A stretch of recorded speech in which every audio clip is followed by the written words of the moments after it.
12 ফেব্রুয়ারি নির্বাচন সামনে রেখে বাংলাদেশ আবার অস্বস্তিকর বাস্তবতার মুখোমুখি।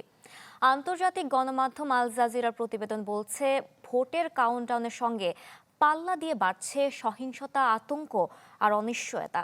প্রাণহানি, অবৈধ অস্ত্রের বাড়াবাড়ি, দলীয় অভ্যন্তরীণ দ্বন্দ্ব সব মিলে এই নির্বাচন কি সত্যি ভয়ের রাজনীতি পেছনে ফেলা যাবে, নাকি তিক্ত ইতিহাস আবারও বর্তমানকে গ্রাস করবে? সেদিকে তাকিয়ে ভোটাররা। ঢালাইয়ে দৃঢ়তা, নির্মাণে নিশ্চয়তা। প্রিমিয়ার সিমেন্ট, ঢালাইয়ের রাজা। সংসদ নির্বাচন এবং গণভোট নিয়ে প্রচারণা চালাচ্ছেন প্রার্থীরা। বিভিন্ন জায়গায় হচ্ছে সংঘর্ষ, অনেক প্রার্থী মানছেন না আচরণ বিধিমালা। এবার নির্বাচন সামনে রেখে রাজনৈতিক সহিংসতার চিত্র উঠে এসেছে আল জাজিরার প্রতিবেদনে। আন্তর্জাতিক এই গণমাধ্যমের দাবি, দেশজুড়ে সহিংসতা বাড়ছেই।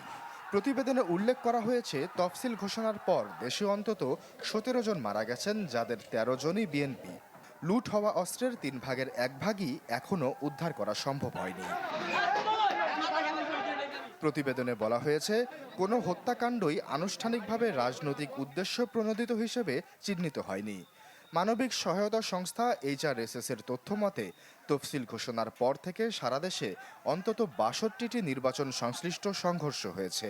আল জাজিরা বলছে, এমন পরিস্থিতি বাংলাদেশের দীর্ঘ রাজনৈতিক সহিংসতার ইতিহাসের কথাই মনে করিয়ে দেয়। আল জাজিরা বলছে, ৭৯টি আসনে বিএনপির 92 নেতা স্বতন্ত্র হয়ে লড়ছেন, আর এই আসনগুলোকেই ঝুঁকিপূর্ণ হিসেবে বলা হচ্ছে। আশ্বাস চৌধুরী, চ্যানেল 24।